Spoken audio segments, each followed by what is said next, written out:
Hello everyone, स्वागत है आपका अपने यूट्यूब चैनल में। हमने सीटेट पीवाईक्यू सीरीज शुरू कर रखी है, जिसमें आज हम करेंगे सितंबर 2015 के पेपर 2 के क्वेश्चन आंसर डिस्कस करेंगे। और उसमें सबसे पहले हम करेंगे सीडीपी के क्वेश्चन आंसर। चैनल पर पहली बार आए हैं तो चैनल को सब्सक्राइब कीजिए, वीडियो को लाइक कीजिए और ज्यादा से ज्यादा शेयर कीजिए और वीडियो में लास्ट तक बने रहिए। स्टार्ट करते हैं आज का वीडियो क्वेश्चन नंबर फर्स्ट से। तो फर्स्ट क्वेश्चन क्या दिया हुआ है सीडीपी में? फर्स्ट क्वेश्चन है हमारा, क्या बच्चे इसलिए भाषा अर्जित करते हैं क्योंकि उनमें आनुवांशिक रूप से ऐसा करने की पूर्व प्रवृत्ति होती है, या उनके माता पिता प्रारंभिक अवस्था से ही उन्हें गहन रूप से सिखाते हैं? यह प्रश्न आवश्यक रूप से दर्शाता है। तो इस क्वेश्चन में आपसे क्या पूछा है कि बच्चे के अंदर जो भाषा सीखने की क्षमता होती है वो आनुवांशिक होती है, या जो उसके माता पिता है वो उसको सिखाते हैं। तो ये क्वेश्चन क्या कह रहा है आपको? ये एक हमें पर्यावरण के उसके अनुवांशिक गुणों के बारे में और जो उसको वातावरण मिल रहा है उस पे बता रहा है कि इसमें वातावरण का भी रोल रहता है और उसके अनुवांशिक कारकों का भी इसमें रोल रहता है कि बच्चा भाषा कैसे सीखता है और कैसे क्या वो सीखने की कोशिश कर रहा है। तो इस क्वेश्चन में क्या पता चल रहा है कि ये एक प्रकार से उनपे बहस करने का ही हमें मौका दे रहा है कि जो अनुवांशिक गुण है उनकी वजह से भाषा सीखता है बच्चा, या जो वातावरण उसको मिल रहा है उसकी वजह से भाषा सीखता है। तो किससे संबंधित हो गया ये? वातावरण और अनुवांशिक कारकों से संबंधित हो गया ये वाला क्वेश्चन। तो क्या ऑप्शन दिए इसमें? प्रकृति और पोषण पर बहस। दूसरा है बहुकारक योग्यता के रूप में विकास पर चर्चा। 3 नंबर है, क्या विकास एक सतत प्रक्रिया है या एक असतत प्रक्रिया है? 4 है, भाषा के विकास पर संज्ञान का प्रभाव। तो इसमें कौन सा ऑप्शन सही लग रहा है जिसमें पर्यावरण भी आ रहा हो हमारा और अनुवांशिक भी आ रहा हो? कौन सा है? पहला ही ऑप्शन इसमें जिसमें प्रकृति ये अनुवांशिक से संबंधित हो गया, यानी जो बीज बोया जाता है जो नेचुरल है। अनुवांशिक हमें अपने पूर्वजों से मिलता है तो वो प्रकृति, और पोषण जिस वातावरण में बच्चा रह रहा है उसी पे ये मौका दे रहा है कि क्या कैसे होता है बच्चा के अंदर क्षमता होती है सीखने की, यानी अनुवांशिक से संबंधित है, या उसको जो वातावरण मिल रहा है उससे संबंधित है भाषा अर्जित करना। और भाषा अर्जित करने वाला जो सिद्धांत किसने दिया था? नोम चोम्स्की ने दिया था।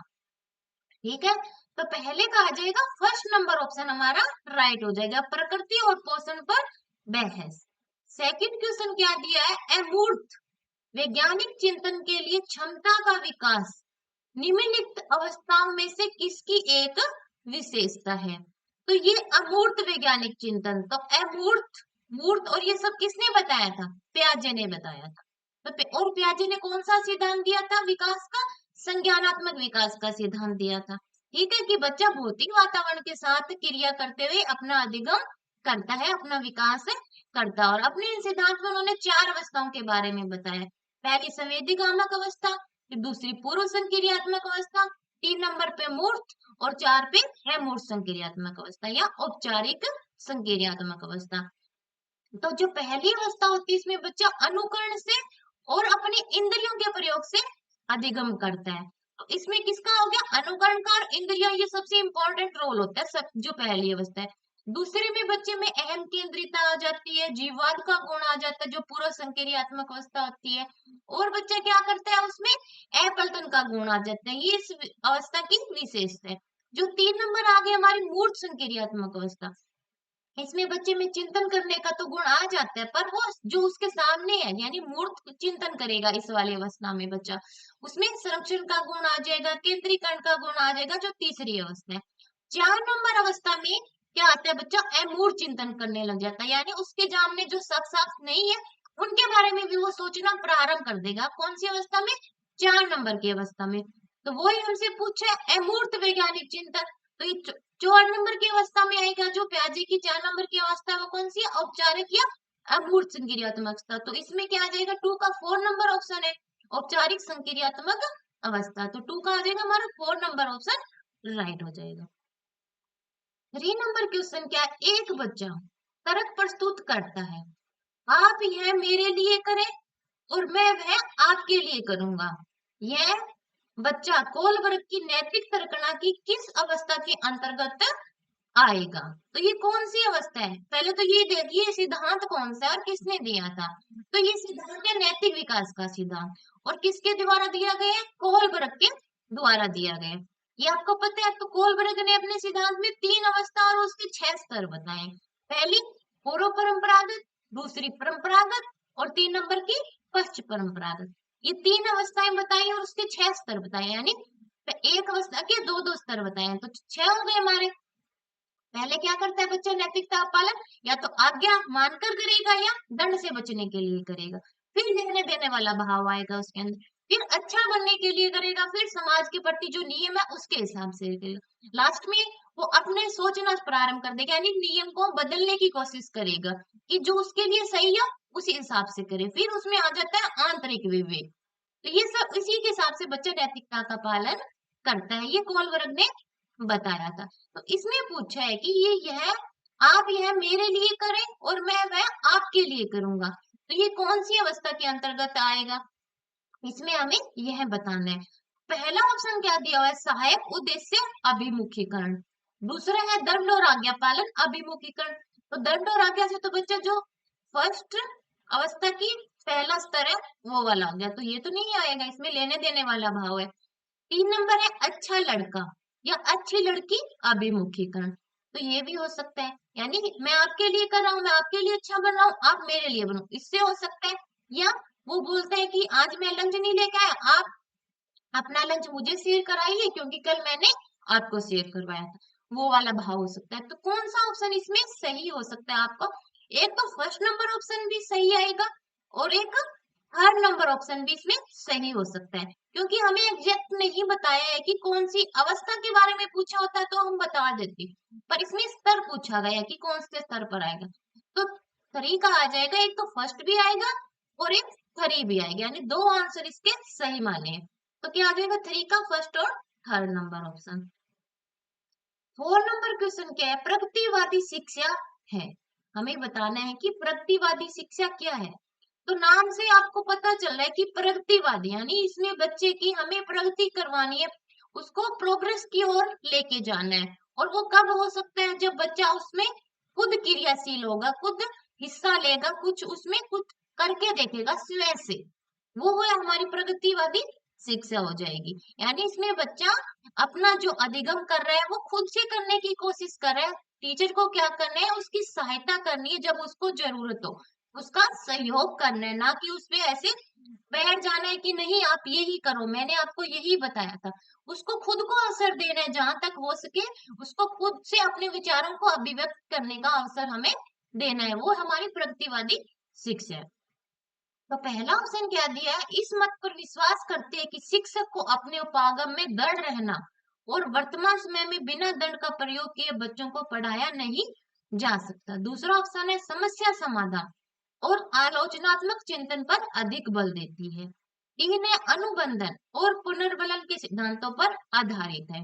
चार है पाठ्य पुस्तक पर आधारित है क्योंकि वे ज्ञान के एकमात्र वैध स्रोत है। तो ठीक है, पाठ्य पुस्तक के अंदर ठीक है हमारा ज्ञान दिया होता है, पर उससे बाहर भी सोचने का हक है बच्चे को कि उसके अलावा भी कुछ वो सोच सके, कुछ चिंतन कर सके। तो ये वाला ऑप्शन तो गलत हो गया। तीन क्या? अनुबंधन और पुनर्बलन पे, यानी उसको टाइम पे हम उसको पुरस्कार दें या मतलब शाबाशी वगैरह दे कि ऐसे करते रहे और उसका अधिगम होता रहेगा, ऐसे सिद्धांत पर आधारित है। ठीक है, ये जरूरी होता है, अनुबंधन भी जरूरी है, पुनर्बलन भी जरूरी है, पर इनके सिद्धांत पर अगर क्रिया करेगी तो बच्चा सिर्फ इन्हीं के लिए सीखेगा, उसके अंदर जो उसकी जिज्ञासा है, उसकी रुचि है, वो नहीं बढ़ेगी सीखने के प्रति। तो ये वाला ऑप्शन भी गलत हो गया। पहले वाले में तो दंड आ गया, ये तो एक पॉइंट ही नेगेटिव हो गया, तो ये भी गलत है। सिर्फ बचे हमारा 2 नंबर ऑप्शन कि समस्या समाधान करें और आलोचनात्मक चिंतन पर अधिक बल देना। तो वो हमारी प्रगतिवादी शिक्षा है कि समस्या समाधान करे पर बच्चा खुद से करे, स्वयं करे, ठीक है, और चिंतन भी करे। तो यही ऑप्शन सही हो जाएगा, वही हमारी प्रगतिवादी शिक्षा है। तो 4 का 2 नंबर ऑप्शन हमारा राइट हो जाएगा। 5 नंबर क्वेश्चन क्या है? विभिन्न मुद्दों और विमर्शों पर उनके लिए कारण प्रस्तुत करते हुए बच्चों को अपनी व्यक्तिगत राय को व्यक्त करने के लिए प्रोत्साहित करने वाले पर्सन किसको बढ़ावा देते हैं? यानी विभिन्न मुद्दों पर, यानी कोई हम चर्चा का विषय रख रहे हैं, कोई टॉपिक देते हैं बच्चों को, बच्चा उस पे अपने विचार व्यक्त करता है, अभिव्यक्त करता है, यानी हम उसको अवसर दे रहे हैं। तो ये क्या है, ये उसके पर्सन को, मतलब जो हमने क्वेश्चन किया, जो चर्चा का विषय रखा, बच्चे ने उससे रिलेटेड क्वेश्चन पूछे या अपने विचार अभिव्यक्त किए, तो ये एक पॉजिटिव पॉइंट है। इससे बच्चे में चिंतन का स्तर बढ़ेगा, वो सोचेगा और अलग अलग करना सीखेगा, यानी विश्लेषण करना सीख जाएगा। ऐसा अगर हम करेंगे तो वाद विवाद का जो विषय होता है, इससे बच्चे की एक तो अभिव्यक्ति का कौशल बढ़ता है। ठीक है, बच्चा अपने विचारों को अभिव्यक्त करना सीख जाता है और उससे संबंधित उसके जो चिंतन का स्तर है उसका भी पता चलता है कि बच्चा कहाँ तक सोच पा रहा है। तो क्या होगा, इससे चिंतन भी बढ़ेगा, बच्चा विश्लेषण करना सीख जाएगा। तो ये इससे इस चीज को बढ़ावा मिलेगा हमारा। तो पहला ऑप्शन क्या है, अभिसारी चिंतन। अभिसारी चिंतन ठीक है, बच्चा करेगा, पर अभिसारी चिंतन में क्या होता है, जो दिया ज्ञान है उसको ही करना, अपनी तरफ से कुछ उसमें ऐड नहीं करना। तो और ये नहीं है, उसमें हमें बच्चा क्या सोच रहा है उसको जानने के लिए ऐसे क्वेश्चन रखे जाते हैं। तो दूसरा क्या है, जानकारी का पुनः स्मरण, यानी उसके पास जो ज्ञान है उसको पुनः याद करना, ये भी नहीं। तीन है, बच्चों का मानकीकरण, आंकलन। आंकलन नहीं कर रहे हैं हम, बच्चे की जिज्ञासा, रुचि को जानने की कोशिश कर रहे हैं, उसके चिंतन का स्तर जानने की कोशिश कर रहे हैं। तो चार के विश्लेषणात्मक और आलोचनात्मक चिंतन, हाँ ये सही हो जाएगा। 5 का 4 नंबर ऑप्शन हमारा राइट हो जाएगा कि विश्लेषण करेगा बच्चा और चिंतन करना प्रारंभ करेगा, अगर हम ऐसा कोई विषय रखते हैं तो। 6 नंबर क्वेश्चन क्या है, निम्नलिखित में से कौन सा कथन विकास और अधिगम के बीच संबंध को सर्वश्रेष्ठ रूप में जोड़ता है। यानी विकास, कि विकास जीवन पर्यंत चलता है और हर बच्चे का विकास अपने हिसाब से होता है, यानी उसकी विकास की जो क्षमता है वो अलग अलग होती है और विकास एक समान रूप से होता है। यानी पहले क्या होगा, हमारे सिर का विकास होता है, फिर हम पैरों की तरफ चलते हैं, यानी बाकी अंगों का विकास बाद में होते हैं और केंद्र से बाहर की ओर होता है। तो ये विकास के कुछ सिद्धांत है और विकास लगातार होता रहता है। ठीक है, और क्या होता है विकास में, विकास अधिगम से, हमारी परिपक्वता से संबंधित है, यानी एक दूसरे से इनका रिलेशन है। विकास हो रहा है तो अधिगम तो हम कर ही रहे हैं, तभी विकास हुआ। एक बात ये भी है, अगर विकास और अधिगम एक दूसरे से संबंधित हो गए तो क्या हो गया, इस क्वेश्चन में क्या बताना है कि इनके संबंध को सर्वश्रेष्ठ रूप से कौन सा कथन बता रहा है, जो नीचे चार हमें दिए गए हैं। तो पहला ऑप्शन है अधिगम और विकास समानार्थक परिभाषिक शब्द है, यानी अधिगम और विकास दोनों एक ही शब्द है, इनका अर्थ एक ही है। तो एक तो नहीं है, दोनों अलग अलग है। विकास कई प्रकार का होता है, अधिगम हमारा संज्ञानात्मक क्षेत्र से संबंधित हो जाता है। तो दोनों अलग अलग है। ठीक है, तो ये ऑप्शन तो कट गया, ये संबंध को नहीं बता रहा है। दूसरा क्या है, अधिगम और विकास एक जटिल तरीके से अंतः संबंधित है। ये ऑप्शन हो सकता है क्योंकि अधिगम और विकास एक दूसरे से संबंधित है। ठीक है, विकास हो रहा है, अधिगम भी हो रहा है। ठीक है, पर अधिगम विकास के बिना भी हो सकता है, यानी संबंधित है, पर जरूरी नहीं है कि एक साथ ही चलते नहीं। विकास तो हमारा निरंतर चलता रहता है, पर अधिगम कहीं पे हो सकता है अधिगम हो रहा पर वो नेगेटिव हो रहा, तो विकास को क्या ले जाएगा, विपरीत दिशा में ले जाएगा। यानी एक दूसरे से संबंधित तो है, चल रहा है हमारा, विकास भी हो रहा है और अधिगम भी हो रहा है, पर अधिगम अगर हमने, ये जरूरी नहीं है कि वो पॉजिटिव नेगेटिव हो। ठीक है, तो क्या हो जाएगा, 6 का 2 नंबर ऑप्शन सही हो जाएगा कि अधिगम और विकास एक जटिल तरीके से अंतर संबंधित है। 7 नंबर क्वेश्चन क्या है, इनमें से कौन सा विकास का एक सिद्धांत नहीं है। यानी अब हमें बताना है विकास के सिद्धांत के बारे में। तो पहले मैंने बताया आपको विकास जीवन पर्यंत चलता रहता है, विकास की जो गति होती है वो सब बच्चों में अलग अलग होती है। ठीक है, पर विकास एक समान तरीके से होता है कि पहले सर का होएगा फिर पैर का होएगा, सिर से पैर की ओर, चलो ठीक है। और दूसरा क्या होता है, केंद्र से बाहर की ओर होता है विकास। ये सब विकास के सिद्धांत होते हैं। और विकास क्या, सरल रेखा में न होके वर्तुलाकार होता है विकास हमारा। और इसमें क्या दिया, पहला ऑप्शन दिया विकास जीवन पर्यंत होता है, तो ये तो विकास का सिद्धांत है। विकास वंशानुक्रम और पर्यावरण दोनों से प्रभावित होता है, ये बात भी सही है, ये भी विकास का सिद्धांत है। विकास संशोधन योग्य होता है, यानी विकास में हम संशोधन कर सकते हैं, तो ये बात भी सही है, ये भी इसका सिद्धांत हो गया। चार क्या, विकास केवल संस्कृति से शासित और निर्धारित होता है, तो ये ऑप्शन गलत हो जाएगा कि विकास संस्कृति से यानी सिर्फ इसमें संस्कृति हिस्सा लेती है, बाकी और कोई संबंधित नहीं है विकास से। विकास में आप पहले आपने देखा कि वंशानुक्रम का भी है और पर्यावरण का भी है। अगर ये दोनों प्रभावित कर रहे हैं विकास को, तो संस्कृति कहाँ से आ गई इसमें? तो यही ऑप्शन इसमें गलत हो जाएगा। 7 का 4 नंबर ऑप्शन हमारा राइट हो जाएगा। कि हमसे यही पूछा था कि विकास का सिद्धांत नहीं है, तो 7 का 4 नंबर ऑप्शन। 8 नंबर क्वेश्चन क्या है? बाल केंद्रित कक्षा की एक प्रमुख विशेषता है कि उसमें, तो सबसे पहले बाल केंद्रित कक्षा कौन सी कक्षा होगी? जिसमें बालक को केंद्रित में रखा जाता है। ऐसा नहीं है कि टीचर अपनी सुविधा के अनुसार काम करे कि आज मैं ये करवाऊंगा क्योंकि मुझे आज मैंने ये ही तैयार की है। नहीं, हमें बच्चे को देखना है कि वो क्या पढ़ना चाहता है और कैसे पढ़ना चाहता है, उसकी किस चीज में रुचि है, उसको ध्यान में रखकर अगर हम शिक्षण शिक्षण करवाएंगे तो वो हमारी शिक्षण बाल केंद्रित शिक्षण हो जाएगा और वो कक्षा बाल केंद्रित कक्षा हो जाएगी। तो पहला ऑप्शन क्या दिया? शिक्षक के द्वारा बल प्रयोग और मनोवैज्ञानिक नियंत्रण होता है जो अधिगम पथ और बच्चों के व्यवहार को निर्धारित करता है। दूसरा है शिक्षक बच्चों के लिए व्यवहार के समरूप तरीकों को निर्धारित करता है और जब वे उसका पालन करते हैं तो उन्हें उपयुक्त पुरस्कार देता है। 3 नंबर ऑप्शन क्या है?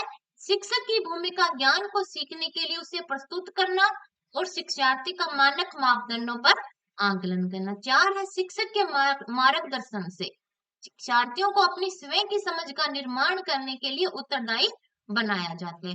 तो ये ऑप्शन सही हो गया। इसमें इसमें क्या कर रहा है? विद्यार्थी का हिस्सा ज्यादा हो गया क्योंकि स्वयं कर रहा है वो।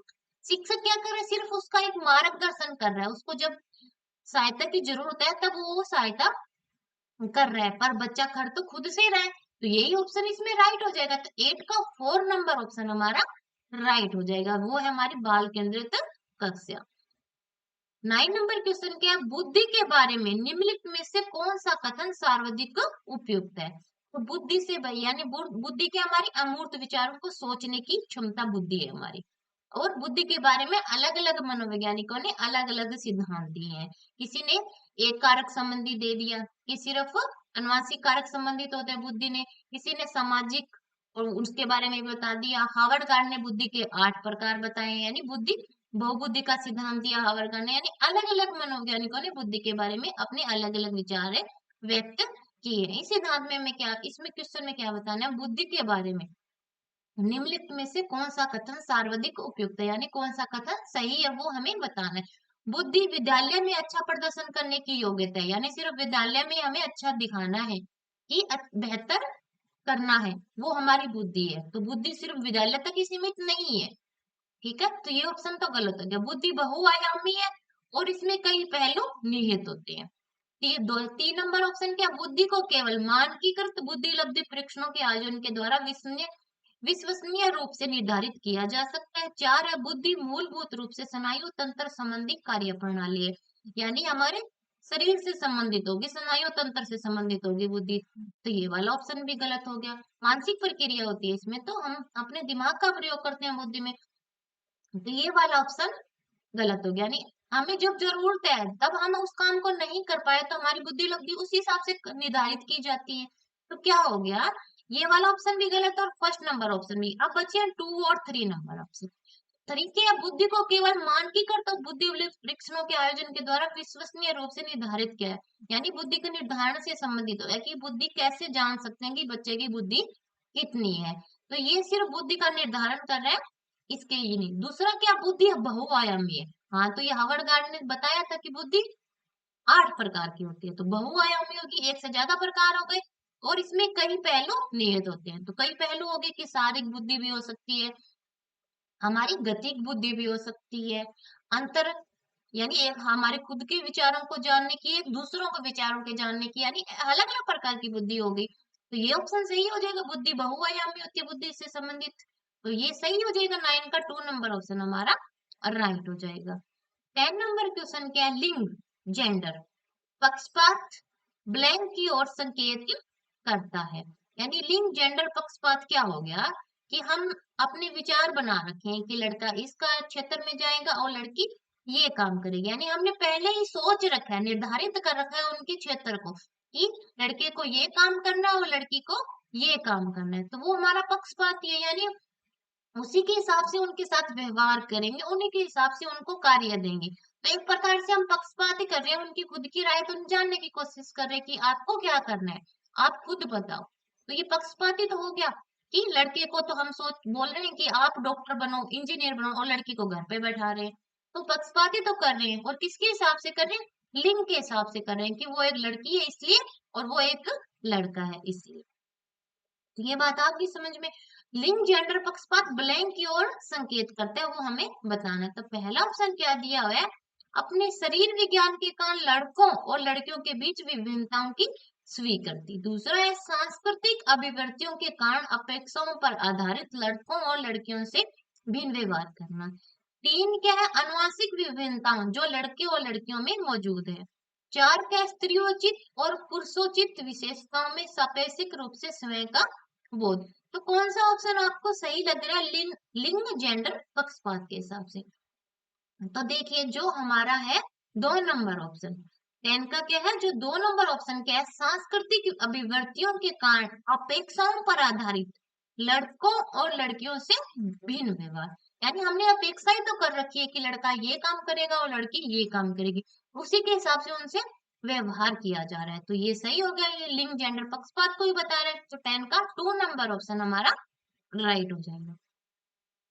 11 नंबर क्वेश्चन क्या है? एक उच्च प्राथमिक विद्यालय में एक शिक्षक के रूप में आपके पास कक्षा में कुछ ऐसे बच्चे हैं जो प्रथम पीढ़ी के रूप में विद्यालय आ रहे हैं। आपके द्वारा निम्नलिखित में से किसे किए जाने की संभावना सर्वाधिक है? यानी बच्चों ने अभी स्कूल में आना प्रारंभ किया है, यानी अभी स्कूल में आने की उसकी फर्स्ट स्टेज है।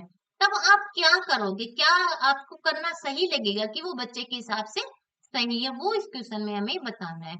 तो एक प्राथमिक जो विद्यालय है उसमें बच्चा आ रहा है स्कूल में, तो हम उसी के हिसाब से उसको जानेंगे कि बच्चा क्या पढ़ना चाह रहा है। ठीक है, तो उसी हिसाब से अगर हम उसको शिक्षण कराएंगे तो सही होगा।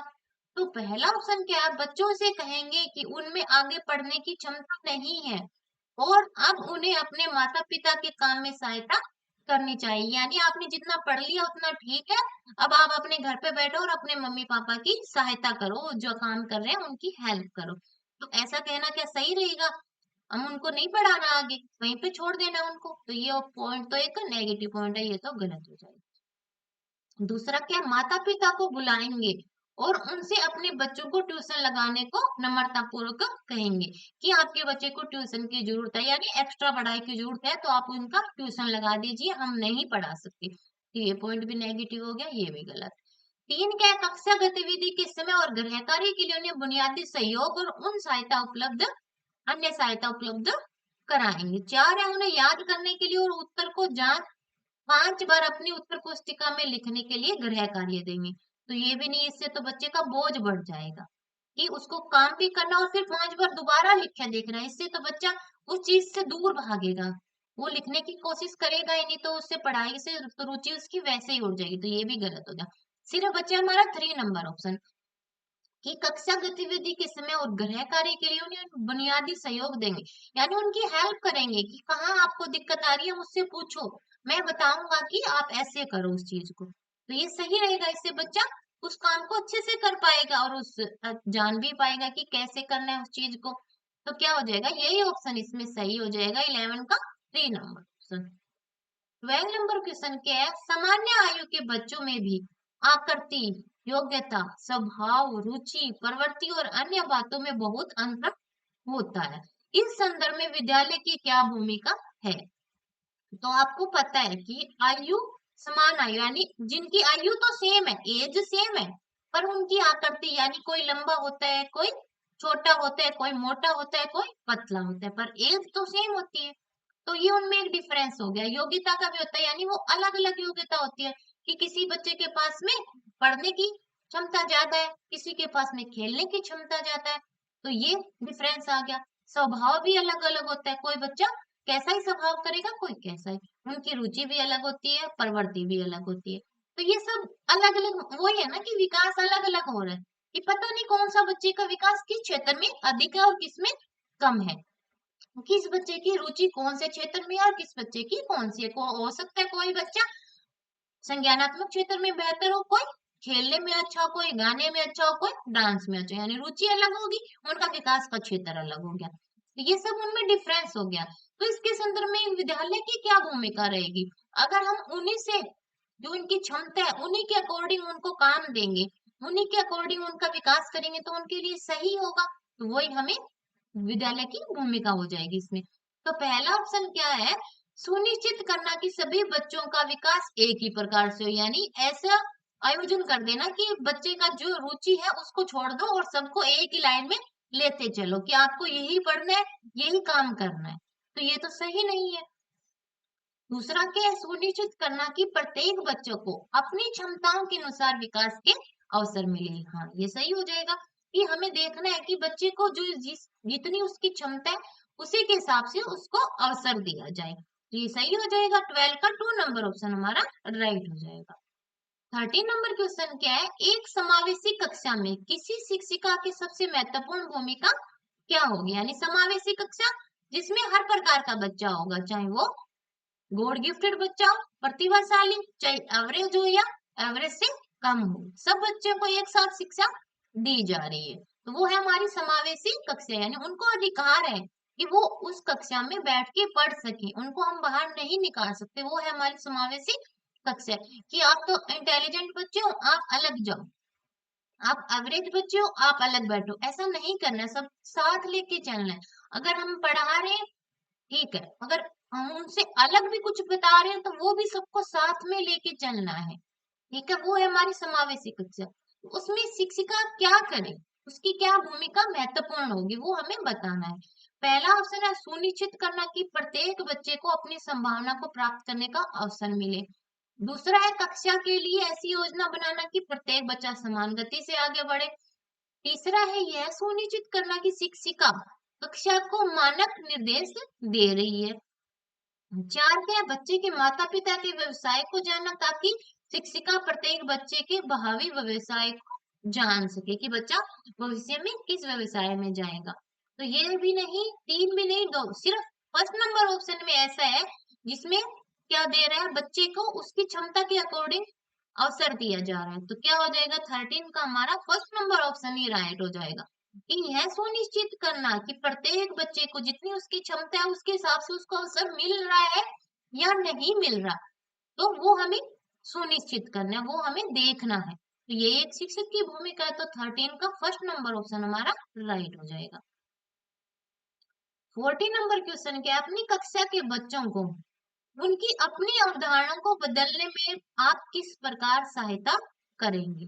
कि आपकी कक्षा के जो बच्चे हैं उन्होंने जो सोच रखा है, जो कंसेप्ट बना रखे हैं, जो विचार उनके हैं, वो अगर मान लो गलत है, ठीक है, तो गलत को हम गलत नहीं कहते, क्या कहते हैं? वैकल्पिक अवधारणा कहते हैं बच्चों की। ठीक है, जो अवधारणा उनको कैसे बदले, क्या करे टीचर, वो हमें इस क्वेश्चन में बताना है। तो क्या करेंगे हम? उस अवधारणा से संबंधित जो सही है वो उनके सामने स्पष्ट करें, उसकी व्याख्या करें, उसको समझाने की कोशिश करें, उससे उसके अनुभव को जानें कि आप देखो ये अवधारणा और ये अवधारणा दोनों से समझने को उसको अवसर दें, तो उसकी अवधारणा अपने आप ही चेंज हो जाएगी कि मैंने तो ये सोचा था और इसमें ये है। तो ऐसा करेंगे तो उसकी अवधारणा वैसे ही बदल जाएगी। तो क्या आ गया? पहला ऑप्शन क्या है? तथ्यात्मक जानकारी देकर, यानी जो उसकी अवधारणा है उससे संबंधित जो तथ्य है उनको स्पष्ट कर दो। दूसरा है अवधारणा के बारे में बच्चों को अपनी समझ को व्यक्त करने का अवसर देकर। तीन है बच्चों को सूचनाएं लिखाकर उन्हें याद करने को कहना, यानी रटाना तो है ही नहीं, तो ये ऑप्शन तो गलत हो गया। यदि बच्चों की अवधारणाएं गलत है तो उन्हें दंड देना, तो ये भी गलत हो गया, दंड नहीं देना। तो 3 और 4 तो गलत है हमारे। अब बचे फर्स्ट और सेकंड हमारा। तो फर्स्ट और सेकंड में से कौन सा सही रहेगा? तथ्यात्मक जानकारी ठीक है, बच्चे के लिए जरूरी है, पर इससे क्या रटने वाली बात हो गई है, तो ये भी नहीं। तो सिर्फ 2 नंबर ऑप्शन ऐसे है जी, क्या है इसमें? अवधारणाओं के बारे में बच्चों को अपनी समझ को व्यक्त करने का अवसर देने, यानी आप बताओ कि आपने क्या सोचा है इससे संबंधित। अगर कहीं पे ऐसा लग रहा है कि कहीं गलत है तो मैं उसको सही करूंगा, यानी उनको अवसर देना, उनको खुद से बोलने को कहना, तो वो चीज सही हो जाएगी। तो 14 का 2 नंबर ऑप्शन हमारा राइट हो जाएगा। 15 नंबर क्वेश्चन क्या है? जब एक बच्चे एक विशेष संख्या में पुस्तक पढ़ते हैं तो उन्हें एक प्रमाण पत्र दिया जाता है। यह रणनीति शायद अधिक समय तक काम न करे, क्योंकि क्या है इसमें, क्वेश्चन में क्या है कि एक विशेष संख्या में बच्चे पुस्तक पढ़ते हैं और उनको फिर प्रमाण पत्र दे दिया जाता है। तो क्या इससे बच्चा कोई जान पा रहा है, कोई अपनी समझ को विकसित कर पा रहे हैं? नहीं, सिर्फ पुस्तक पढ़ रहे हैं और वो प्रमाण पत्र लेके आ रहे हैं। तो ज्यादा टाइम तक कैसे चलेगी ये चीज? नहीं चलेगी। क्यों नहीं चलेगी? इससे कोई अर्थ, कुछ समझ विकसित नहीं हो रही, यानी बच्चा अर्थ को तो जान ही नहीं पा रहा है उस चीज को। टीचर तो उसमें कोई सहयोग कर ही नहीं रहा है, बच्चे से पुस्तक पढ़ा रहा है और प्रमाण दे रहा है। कौन सा ऑप्शन सही होगा वो हमें बताना है। तो पहला है, जब अधिक संख्या में बच्चे पढ़ना शुरू कर देंगे तो बड़ी मात्रा में प्रमाण पत्र देने होंगे। दूसरा है, पुस्तक को पढ़ना बच्चे को उनके गृह कार्य को पूरा करने में बाधा डालेगा। तीन है, ये संभवतः बच्चों में केवल प्रमाण पत्र प्राप्त करने के लिए पुस्तकों पढ़ने की तरफ ले जा सकते हैं। हाँ, ये सही बात है कि हमें प्रमाण पत्र प्राप्त करने हैं, इसलिए हम पुस्तक पढ़ेंगे। तो यही सोच विकसित होगी इससे बच्चों की। तो यही इसमें सही हो जाएगा, 15 का 3 नंबर ऑप्शन हमारा राइट हो जाएगा। आज की वीडियो में सीडीपी के 15 क्वेश्चन हमने डिस्कस किए हैं। जो 15 क्वेश्चन हमारे सीडीपी के बच गए हैं वो करेंगे हम नेक्स्ट वीडियो में। वीडियो पसंद आए तो वीडियो को लाइक कीजिए, चैनल को सब्सक्राइब कीजिए और ज्यादा से ज्यादा शेयर कीजिए। मिलते हैं नेक्स्ट वीडियो में। धन्यवाद।